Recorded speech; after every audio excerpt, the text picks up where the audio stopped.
Alright, issue 8 of Gunslinger. Check out this cover, by the way. They really never disappoint with the covers, they're always amazing. This one was not done by Brett Booth, it was done by. It's done by Kevin Keane. I think he's done another cover for the series, and I like his stuff. Very nice cover.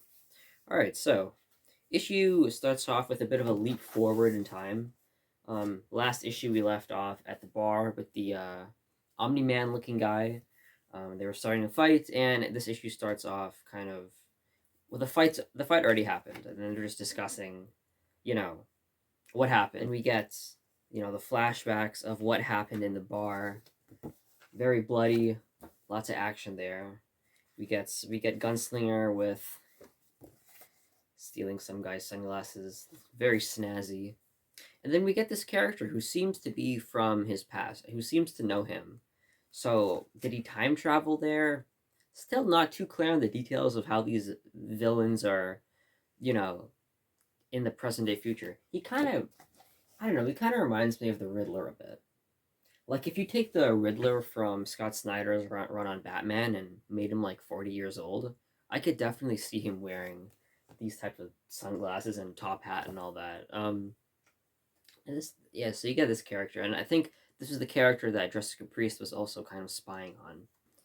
Some, I guess, minor criticism I have of the book. I'm not too familiar with the other series of Spawn. I don't really know She Spawned that much, but I don't know. I felt like, considering, like she said in the previous issue, she's been tracking this guy for months and months, and Gunslinger just comes in there and ruins her entire mission.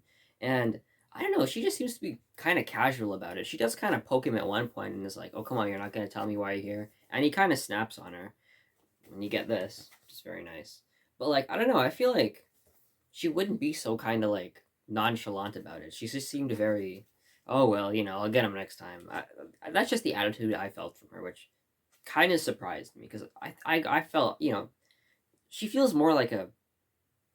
I feel like she'd be more aggressive towards him for ruining her mission. Anyways, back to the bar fight. There's more interaction with this past character, and then he turns into this. Now that definitely does not look like the Riddler anymore. So that happens, and they're fighting, and Spawn tries to shoot him with his necroplasm bullets, and that doesn't work. And then he decides to, yeah, just, pop his head. That usually works. Popping heads. That always works. We exit the bar, cut back to present day. Gunslinger wants to meet up with Spawn, and he knows that She Spawn could probably hook that up. So they come to agreement that if she says, "I'm putting a team together, one that will fight this damn war," etc., etc. Essentially, she's asking him to join Scorched.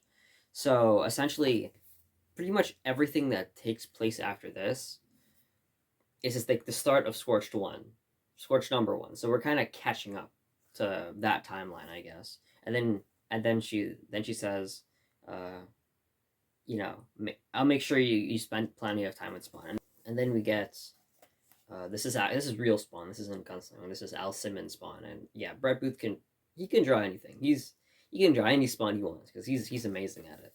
Um, so yeah, that's pretty much this issue. It pretty much ends with Gunslinger gonna joining Scorched.